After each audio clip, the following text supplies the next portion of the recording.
श्रीमद् भागवतम स्कंद प्रथम अध्याय 14 भगवान श्री कृष्ण का अंतर्धान होना। श्लोक संख्या 30। शब्दार्थ अनुवाद तात्पर्य इस डिवाइन ग्रेसेस भक्ति वेदांत स्वामी श्री प्रभुपाद के द्वारा। प्रद्युम्नः सर्ववृष्णीनां सुखमास्ते महारथः गंभीरारयनिवृत्तो वर्धते वगमानुतः। शब्दार्थ प्रद्युम्न प्रद्युम्न यानी भगवान कृष्ण के पुत्र, सर्व सभी, वृष्णीनाम वृष्णी परिवार के सदस्यों का,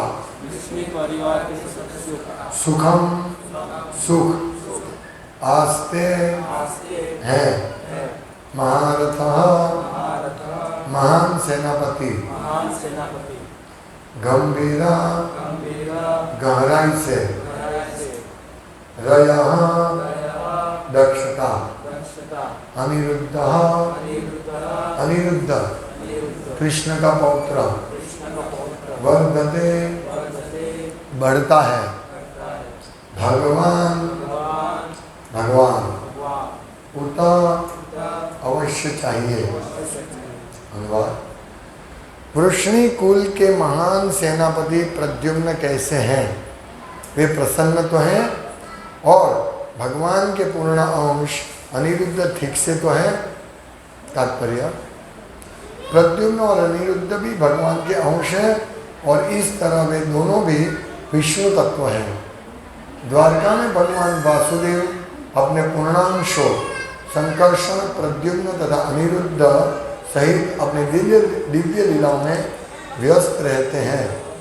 अतएव इनमें से प्रत्येक को भगवान कहा जा सकता है, जैसा कि अनिरुद्ध नाम के साथ कहा जा चुका है। यहाँ युधिष्ठिर महाराज सभी का खबर अंतर पूछ रहे हैं।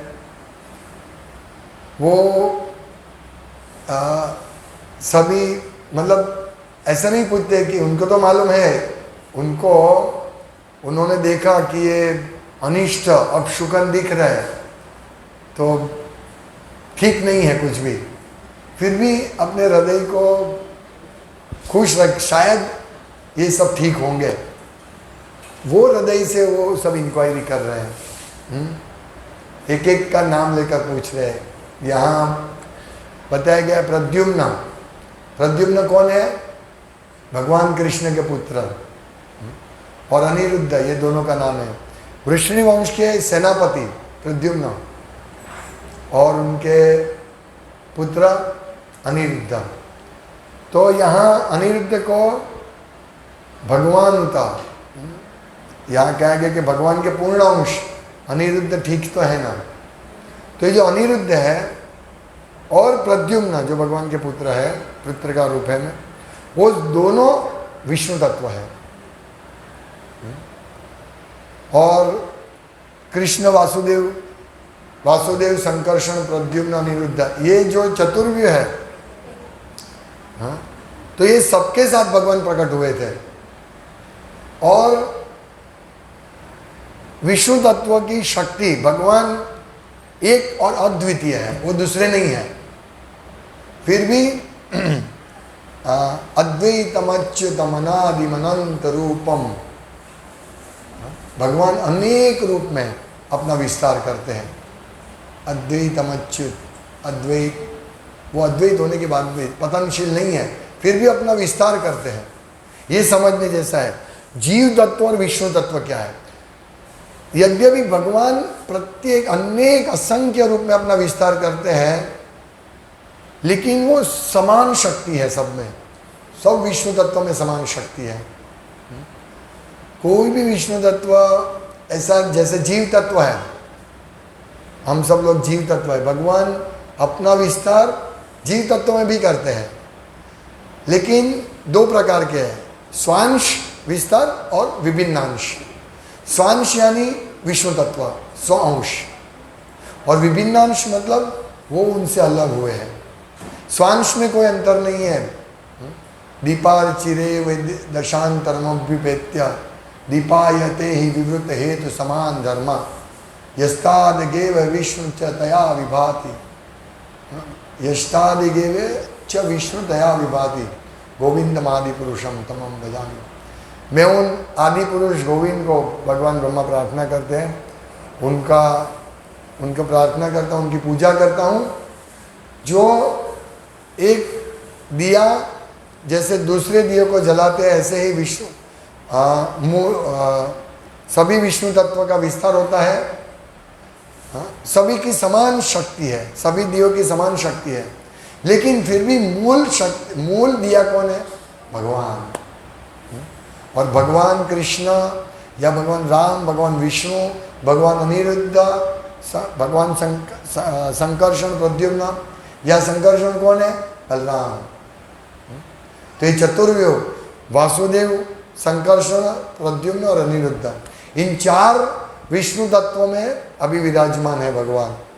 और इस भगवान, हम आगे देखेंगे कि भगवान के परिवार में विष्णु तत्व के उपरांत देवता भी थे, और इस परिवार में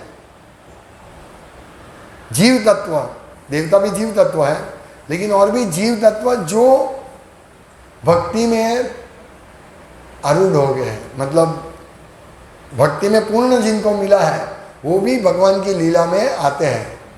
यहाँ उनको प्रैक्टिस किया करने के लिए भौम जगत में जीव तत्व को जब वो पूर्ण हो जाता है तो उनका ट्रांसफ़र भगवान की जहाँ लीला चलती है वहाँ उनको भेजा जाता है। तो जैसे बहुत सारी गोपियाँ ऐसे नित्य सिद्ध गोपी भी थी और साधना सिद्ध भी गोपी भी थी, और इस प्रकार जीव तत्व की गोपी भी थी। तो ये सब भगवान की लीला है, भगवान की कृपा है। तो भगवान अपनी दिव्य लीला में व्यस्त रहते हैं, किनके साथ? पूर्णांश के साथ, अपने पूर्णांश। तो यह प्रद्युम्न भगवान कृष्ण जैसे ही दिखते थे। अपनी बड़ी रानी रुक्मणी, तो रुक्मिणी के पुत्र थे प्रद्युम्न, लेकिन वो साथ में नहीं रहते थे। पूरा लीला है उसमें, तो वो प्रद्युम्न कहीं और उनको ट्रांसफ़र हो जाते हैं। फिर जब बड़े होते हैं तब वो आते हैं, और जब महल में आते हैं तो रुक्मिणी सोचते हैं कि ये कौन है, ये कृष्ण ही दिखते हैं। वो सोचते हैं कि मेरा बेटा प्रद्युम्न यदि अभी होता तो इसकी जितनी उम्र जितना ही होता। उनको मालूम नहीं कि ये प्रद्युम्न नहीं है, ये लीला है भगवान की। तो इस प्रकार भगवान अपनी दिव्य लीलाओं में अपने विस्तार के साथ व्यस्त रहते हैं। जन्मे कर्मे चमे दिव्यम, यही हमको समझना है कि भगवान की ये सब लीला है वो दिव्य है, और इस दिव्य लीला में हम लोग भी सहभागी हो सकते हैं। जैसे ये सब देवता, भगवान ने जब पृथ्वी पे बोझ बढ़ गया था तो पृथ्वी माता गाय का रूप लेकर शिव जी और ब्रह्मा जी को लेकर गए थे क्षीर सागर के पास और प्रार्थना की थी। तब भगवान ने उनकी प्रार्थना सुन के जवाब दिया था कि मैं आऊँगा और मेरे साथ लीला करने के लिए देवताओं को भी आना है। इस प्रकार भगवान के साथ ये जो पूरा वृष्णि वंश है, भगवान यादव वंश, ये पूरा भगवान के या तो देवता है या भगवान के अंश है या फिर ऐसे मुक्त जीव है। तो सब मुक्त जीव थे।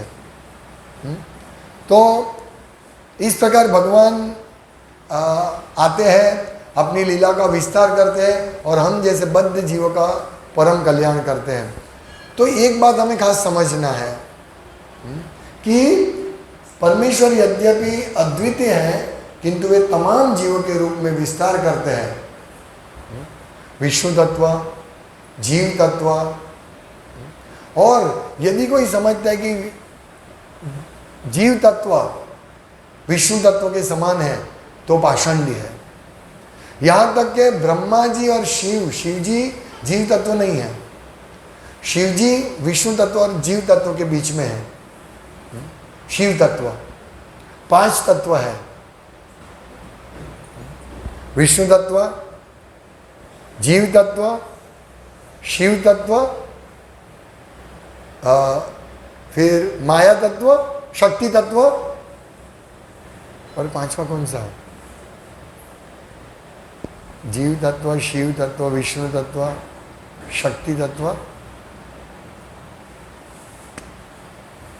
और भौतिक पदार्थ भूल गया मैं। 5 रूप, 5 शक्ति है भगवान का, 5 विस्तार करते हैं इस प्रकार, 5 तत्व है।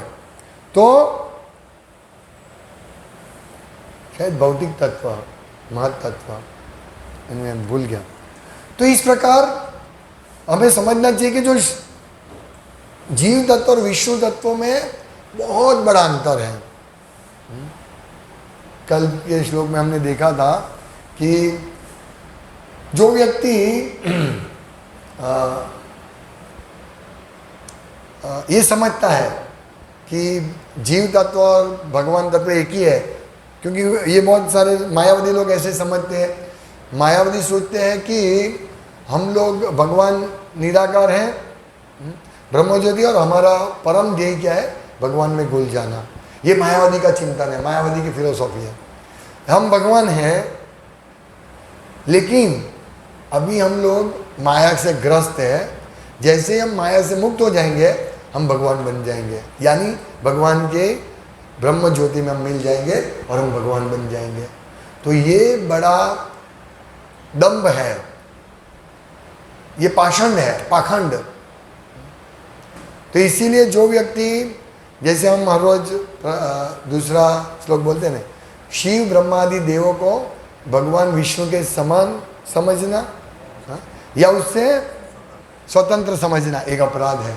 ये अपराध की वजह से है मायावादी लोग। और जो व्यक्ति अपराध करता है वो सोचता है कि शिव की पूजा और विष्णु की पूजा एक ही है। नहीं, वो अपराध है। तो हमें ये समझना चाहिए जीव तत्व क्या है, विष्णु तत्व क्या है, और शिव तत्व क्या है, और शक्ति तत्व क्या है। ये सब हमें समझना चाहिए। तो संसार का अधम जीव कौन है? प्रभुपाद लिखते हैं कि जो कोई जीव शक्ति तथा विष्णु तत्व को समान स्तर पर मानता है, उसे संसार का अधम जीव समझा जाता है। यानी अभी लोग ज्यादातर लोग ऐसा समझते हैं कि कृष्ण एक शक्तिशाली जीव है, पर महापुरुष है वो लोग मोस्ट ऑफ इस कलयुग में अज्ञान के अभाव से लोग सोचते हैं कि कृष्ण भी एक व्यक्ति है, मतलब व्यक्ति तो है ही, लेकिन वो भी हमारे जैसे ही जीव है, लेकिन वो बहुत बड़े शक्तिशाली जीव है। और हम भी यदि साधना करेंगे तो हम भी इस प्रकार कृष्ण की तरह भगवान बन सकते हैं। ये बहुत बड़ा अधम, ऐसा सोचना अधम है। और जो मनुष्य ऐसा सोचता है वो अधम मनुष्य है। तो हमें ये कभी भी नहीं सोचना चाहिए कि हम विष्णु तत्व के समान हैं, कभी भी नहीं सोचना चाहिए। प्रभुपाद की प्रार्थना क्या है? प्रभुपाद के जब हम प्रणाम मंत्र बोलते हैं तो क्या है? निर्विशेष शून्यवादी पाश्चात्य देश में नमस्ते सारस्वती देवे गौरवाणी प्रचारिणे। निर्विशेष शून्यवादी, तो निर्विशेष कौन है? ये मायावादी निर्विशेष। और शून्यवादी, मरने के बाद सब कुछ शून्य है। और निर्विशेष यानी मरने के बाद हम मुक्ति प्राप्त करके भगवान में, हमारा भगवान का कोई विशेष रूप नहीं है। भगवान जब आते हैं तो ये जब निराकार ब्रह्म ज्योति पूर्ण भगवान है, भगवान का पूर्ण रूप है निराकार ब्रह्म ज्योति। परम भगवान कौन है? निराकार है। और वो रूप लेकर आते हैं माया का। तो ये मायावादी है। मायावादी से हमेशा सावधान रहना चाहिए। शास्त्र में लिखा है कि यदि कोई व्यक्ति ऐसे पाषाणी जो कि शिव तत्व और विष्णु तत्व को समान समझता है, यदि उसका कोई मुंह देखता है तो तुरंत ही उसको कपड़े सहित नदी में स्नान कर लेना चाहिए, नदी में कूद जाना चाहिए, स्नान कर लेना चाहिए। देखिए अभी हम लोग किसके चारों ओर गिरे हुए हैं कि ऐसे ही लोगों से, पाषंडी लोगों से गिरे हुए हैं। तुम्हारा कृष्ण भगवान है, हम शिव जी को परम भगवान मानते हैं। एक बार शिव जी के बारे में बहुत सुंदर, शिव जी का क्या स्थिति है, शिव जी भगवान के महान भगवत भक्त हैं। हाँ, तो इसके बारे में एक आर्टिकल, पूरा मैगजीन इसके बारे में था, शिव विशेषांक। तो मैगजीन एक जगह दिया, उन्होंने मैगजीन बुक करवाया, फिर उन्होंने देखा, हाँ अरे ये तो शिव आप भगवान से मतलब नीचे है ऐसा मानते हैं। नहीं नहीं, हमको ये नहीं चाहिए, आप ले जाओ, हमारे पैसे दे दो। वो भगवत दर्शन कैंसिल करा दिया। मतलब लोग के पास ज्ञान का अभाव है। ये ज्ञान बहुत जरूरी है, क्या शिव तत्व, क्या जीव तत्व, क्या विष्णु तत्व है, बहुत महत्वपूर्ण ज्ञान है। इसीलिए श्री प्रभुपाद कहते हैं कि प्रचार करना भक्ति में बहुत महत्वपूर्ण है, लेकिन पुस्तकें पढ़ना प्रभुपाद की, वो उससे हम भक्ति तत्व को, हमको ज्ञान मिल सकता है और इसमें हम दृढ़ बन सकते हैं भक्ति में। नहीं तो क्या होगा, हम ये नहीं समझेंगे शिव तत्व क्या है, जीव तत्व क्या है, तो हम लोग बहुत बड़ी भूल कर लेंगे।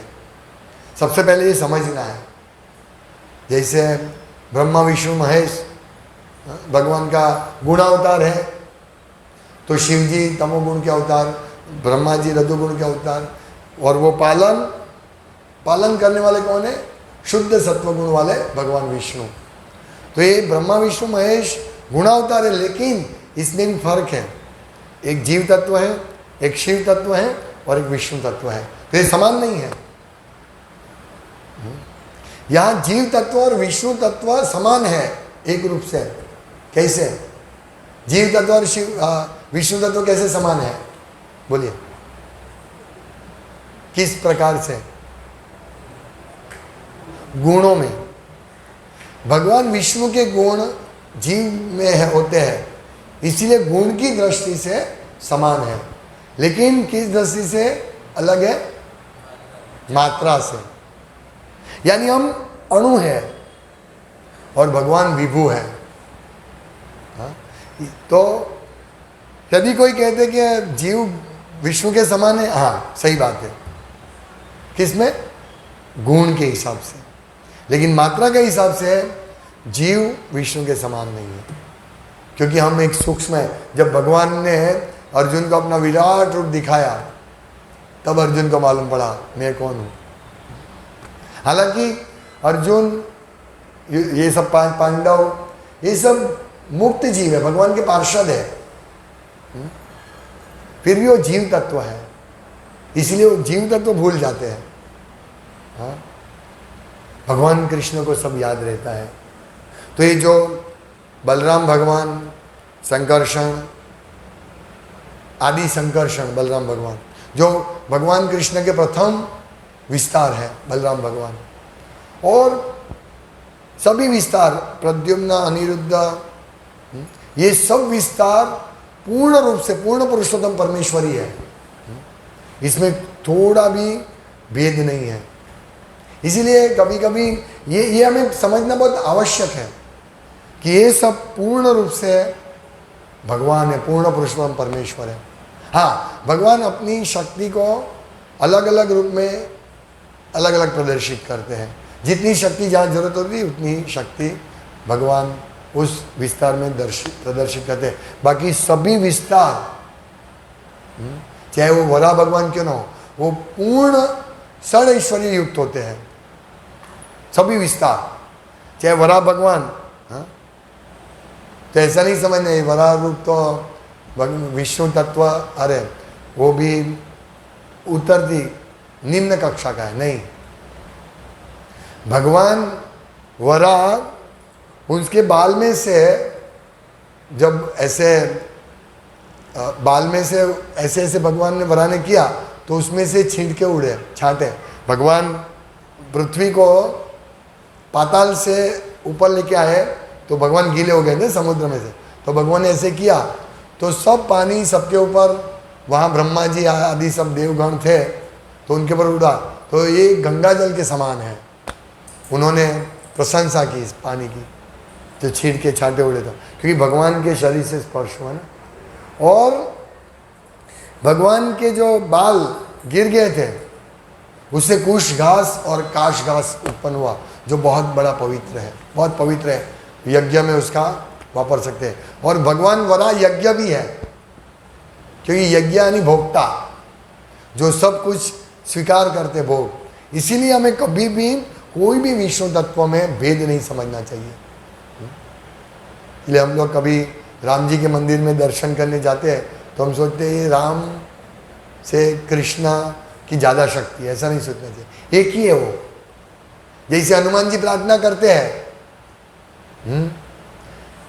कि हे भगवान विष्णु कृष्ण, मैं जानता हूँ राम कृष्ण ही है, फिर भी मुझे इस रूप में मेरी आसक्ति है, मैं इसी रूप की पूजा करना चाहता हूँ। ये भक्तों का अलग अलग भाव होता है। चैतन्य चरितामृत में बहुत सुंदर वर्णन है। उसमें सनातन गोस्वामी रूप गोस्वामी के छोटे भाई अनुपम गोस्वामी, अनुपम, वो भगवान राम के भक्त थे, उनके छोटे भाई। तो सनातन गोस्वामी रूप गोस्वामी उनको चिढ़ाते थे, बोला देखो कृष्ण की भक्ति करनी चाहिए, कृष्ण पूर्ण अमृतम परमेश्वर, बहुत सुंदर उनको बताते हैं। तो बोला तुम ये राम राम करते हो, कृष्ण की भक्ति करनी चाहिए। तो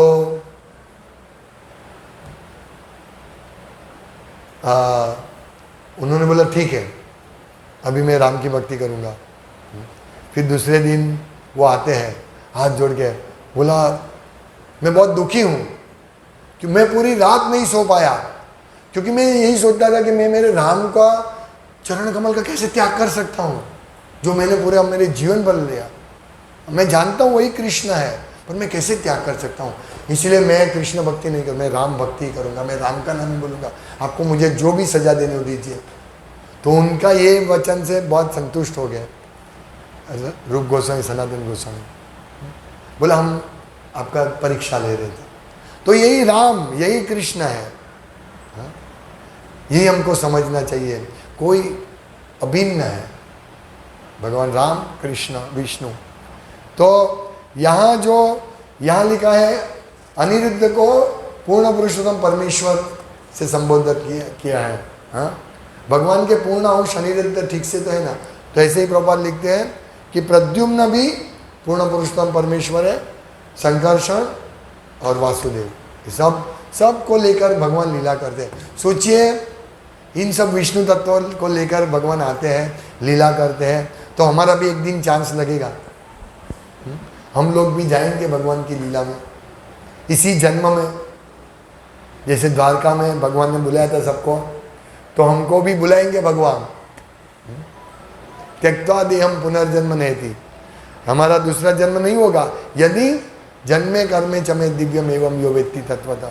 यदि हम भगवान का जन्म और भगवान की लीला दिव्य ऐसे समझेंगे तो हमें ये शरीर छोड़कर हमें वहाँ भेजा जाएगा जहाँ भगवान की लीला चल रही हो, या तो गौर लीला में या कृष्ण लीला में हमको भेजा जाएगा। तो ये हम लोग इस भौतिक जगत में भौतिक सुख के पीछे दौड़ते हैं। थोड़ा सुख मिल जाए, थोड़ा हिल स्टेशन पे चले जाए, थोड़ा मतलब सुख के लिए हम लोग थोड़ा बहुत बड़ा पैसा इकट्ठा करके हम संपत्ति खड़ा रख दें, अच्छा होटल में चले जाए। इस प्रकार हम जो परम सुख है भगवान का संग का, वो सुख को तुच्छ बना देते हैं। वो तो आएगा तो आएगा। हम लोग क्या है, इंद्रिय तृप्ति के सुख को बड़ा मानते हैं।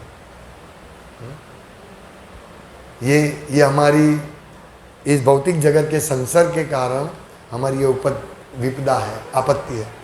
हम हर रोज पोपट की तरह बोलते हैं ना, भगवान नाम के जप करते समय पूर्ण रूप से सावधान न रहना भी अपराध है। भगवान नाम की महिमा श्रवण करने के बाद भी भौतिक विषय आसक्ति बनाए रखना, ये भी एक अपराध है। हम सोचते हैं ठीक है भक्ति भी करेंगे, भौतिक विषय को भी भोगतेंगे, इतना पैसा है, इतना अच्छा हमको मनुष्य जीवन मिला है, ये भोगते रहेंगे, ठीक है। फिर हम भगवान की लीला में जाने के लिए हमको टाइम मिलेगा। देखिए चैतन्य चरितामृत हम पढ़ेंगे तो हमको मालूम पड़ेगा, सब भक्त अपना सब काम काज छोड़कर, कहाँ से, बंगाल से आते हैं, नवद्वीप पश्चिम बंगाल से आते हैं, चलते चलते आते, 4 महीना रहते रथ यात्रा में के दौरान, सब कुछ छोड़ के चैतन्य चंद्र के, भगवान चैतन्य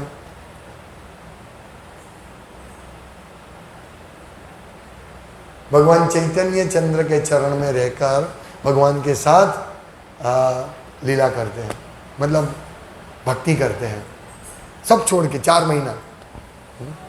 वहाँ पुरी में भी बहुत सुंदर बीच है, जो पवित्र तीर्थ है पुरी में, सब लोग जाते हैं भक्त लोग, और उसमें वो रिंग पहनकर, उसमें वहाँ किनारे पर वो सिगार्स होते हैं, वो आपको अंदर तक ले जाए, चलो अंदर तक, और हम लोग भी इंद्रिय तृप्ति के लिए ये करते हैं।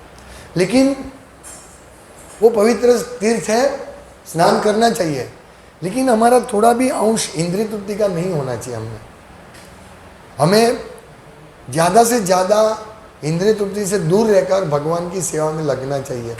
ये मनसा वाचा काया, मन वाचा और शरीर से हमें कृष्ण के शरण में रहना चाहिए, तभी हम लोग त्यक्त्वा देहम पुनर्जन्म नहीं थी, हमारा इस जन्म के बाद दूसरा जन्म नहीं होगा। हम सोचेंगे थोड़ा, अभी नहीं, अभी हम युवान हैं, अभी तो हमारी इंद्रिय अच्छी है, तो जितना हो चाहे उतना भोग भुगत सकते हैं, और साथ में माला भी करते रहेंगे। तो ये जो ऐसी स्थिति में रहना, एक पैर भौतिकता में और दूसरा पैर भगवान की भक्ति में, डिफिकल्ट है। इसका लाभ जरूर मिलेगा, लेकिन हमें ऐसा मौका जो मिला है, अवसर, सुअवसर भगवान की कथा सुनने का, और भगवान की कथा और भगवान में कोई अंतर नहीं है। भगवान का नाम, भगवान की कथा, भगवान का रूप, कोई अंतर नहीं है। तो इस प्रकार हम भगवान की भक्ति में दृढ़ होकर भगवान की भक्ति में लीन हो जाएंगे, तो हम हमारा ट्रांसफर होगा जब भगवान कृष्ण की कथा चलती है, अरे भगवान कृष्ण की लीला चलती है, हमारा ट्रांसफर होगा। तो हम ये ट्रांसफर करवाना चाहेंगे ना, या इसी जगत में ट्रांसफर करवाएंगे, अमेरिका या पाताल लोक या स्वर्ग लोक,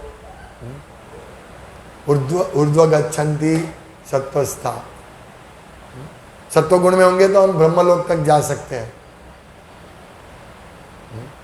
लेकिन हमें शुद्ध सत्व में रहना है, शुद्ध सत्व प्राप्त करना, ज़्यादा से ज़्यादा सत्व गुण में हमें अंगीकार करना है। हम जैसे हमने देखा रजोगुण, जो रजोगुण क्या है, काम, और रजोगुण का विकृत स्वरूप है, यानी उसका पतन कहाँ होता है, क्रोध में। काम संतुष्ट नहीं होता तो क्रोध में होगा, तो हमारा पतन रजोगुण से तमोगुण में करवाते होता है और हमारा विनाश होता है। लेकिन अगर हमारे में रजोगुण है और उसको हम सत्वगुण में, भगवान की भक्ति में व्यस्त होकर यदि हमारे रजोगुण को सत्वगुण में ले जाते हैं, तो हमारा परम कल्याण होगा। तो हमें ये देखना है कि हमें इंद्रिय तृप्ति किस प्रकार से करनी है, कृष्ण को केंद्र में रखकर। हमारी जितनी जरूरत है, क्या हम ज़्यादा इंद्रिय तृप्ति करने से संतुष्ट होंगे? नहीं, भड़केगी। जितना ही हम काम को संतुष्ट करने जाएंगे, हमारी अनगिनत इच्छा को संतुष्ट करने जाएंगे, उतनी भड़केगी। और हमको यदि हमारे पास एक चीज़ है तो हम अनेक चीज़ प्राप्त करने की इच्छा करेंगे। अनेक चीज़ जब आ जाएगी फिर भी हमको हमारा काम संतुष्ट नहीं होगा, जबकि भगवान की भक्ति में संतुष्टि मिलेगी, पूर्ण संतुष्टि। पूर्ण नहीं बोल सकते कभी भी, क्योंकि भगवान की भगवान की लीला जब हम सुनते हैं तो हम संतुष्ट हो जाते हैं, लेकिन फिर भी हमको और सुनने के लिए और लालसा होती है। जैसे इस कथा में कहते हैं कि विदुर महात्मा मैत्रेय ऋषि को कि मैं भगवान की कथा सुनते हुए संतुष्ट हुआ है, लेकिन फिर भी मुझे और सुनना है, मैं अभी पूर्ण रूप से संतुष्ट नहीं हुआ हूँ। तो ये भी एक संतुष्टि है, लेकिन ये दिव्य संतुष्टि है।